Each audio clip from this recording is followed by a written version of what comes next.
course, we've got a firm eye close on the White House, and let's get you a sense of what else we know so far. Bringing now SABC News International Editor Sophie Mokoena joining us in our studios in Johannesburg. And Sophie, the president officially arriving in Washington. But what do we know about what lies ahead insofar at least as the program is concerned for today? Well, I think the delegation will give the media information in terms of the president's visit later today, our time. But I think he is also going to spend time looking at what will be the strategy going to this meeting tomorrow. He will be getting information to the technocrats, the advanced team that has been there talking to different people, both in the State Department and also in the White House, in terms of what he should focus on. But also looking at the previous engagements, starting from when President Trump was elected the President of the United States of America during his first term, how South Africa was handling that relationship. And now, in his second term, where he is again the head of state of the United States of America, what has been his approach to issues? But also look at how he can handle the body language, because the body language is going to play a major role in terms of being a news piece on its own, and therefore he shouldn't be found wanting. How to avoid confrontation that might dilute and drain or drown the real focus and in terms of your interest in that country. Yeah, and there's all manner of debate about what that focus should be. I mean, there's anticipation that, of course, they'll have to speak about the strained bilateral relations, but there's also a great push for some kind of trade agreement, given what's at stake even for the labor market here at home. You are correct. The AGOA agreement presented South Africa with an opportunity to get a preferential treatment on exports. Now, when you look at the automotive industry in particular, you have these cars that are being assembled in South Africa by big companies from different parts of the world. Those cars, some of them make their way to the United States of America. Now, you are able to create jobs in South Africa. Let's take, for example, PE, including East London, where you have Mercedes-Benz and others. Those cars, some of them, they are being sent to the United States of America with much better tariffs, and therefore you get more orders because customers feel that cars coming from South Africa, Mercedes-Benz, will be cheaper than a car coming from a particular plant somewhere around the world. Even countries like Germany and others, who you have the headquarters of these manufacturing companies, they give South Africa more numbers in terms of automotive and assembling of these cars because they know they benefit. Your neighboring countries, Lesotho, Botswana, including Ivory Coast, they do or they export car seats to South Africa. They therefore benefit.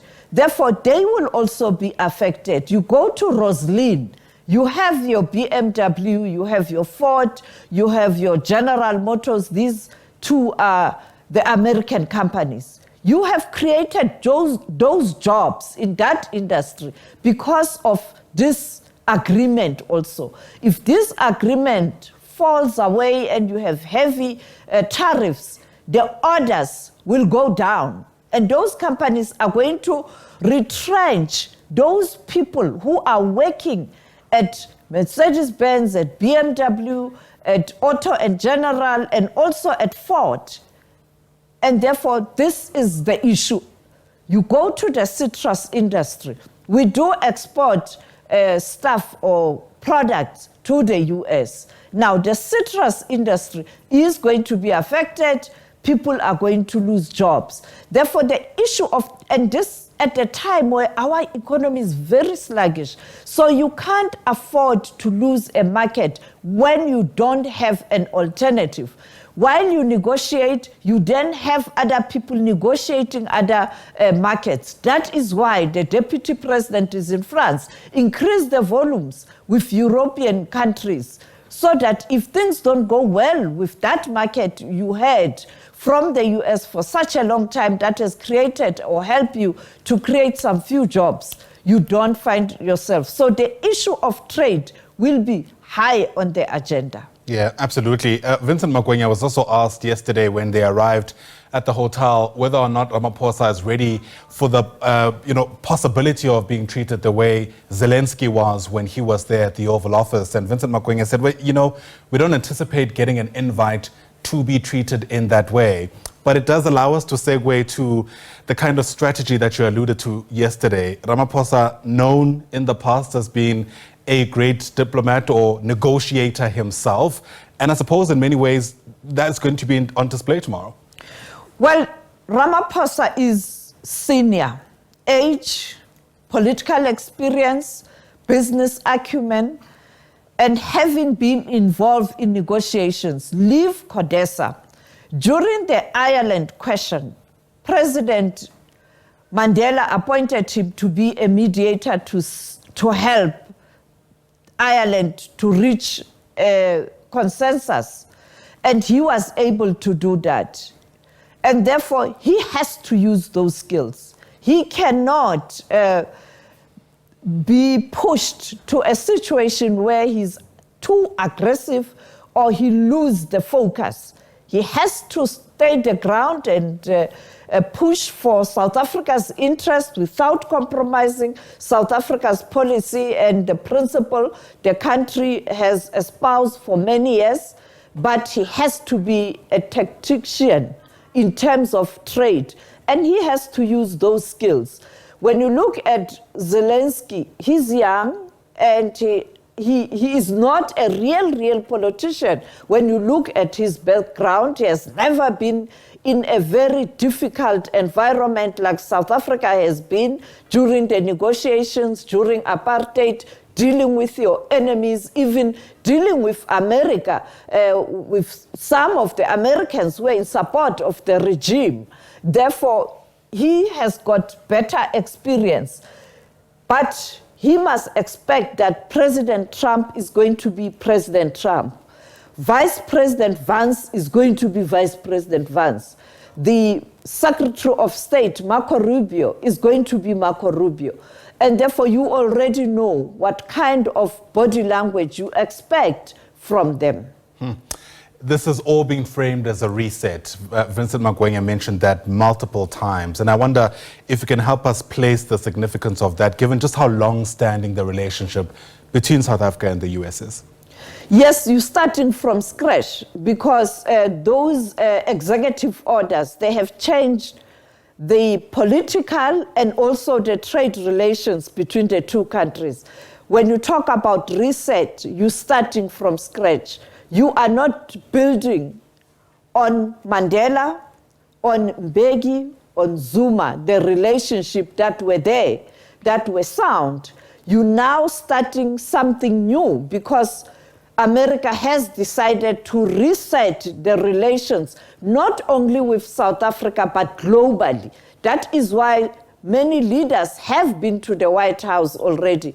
It will be the first African head of state having a meeting with Trump in the Oval Office. That speaks to how strategic South Africa is. The president of Botswana has been in America. He only met the Secretary of State.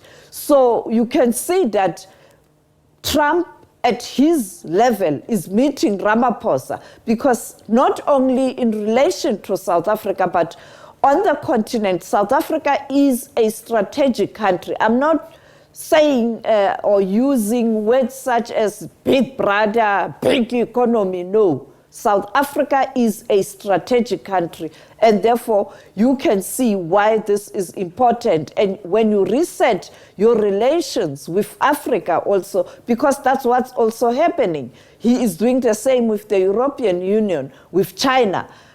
South Africa will be your point of call. I suppose that's a good way to drive why we'll certainly keep watching the story throughout the course of the week. Sophie Mokoena is our international news editor here at the SABC News Channel. Thanks very much indeed. As soon as there's any kind of outcome, of course, from the United States, we'll certainly bring that to you here on the SABC News Channel. Still pretty early at the moment. The movement really started around 3 o'clock South African time.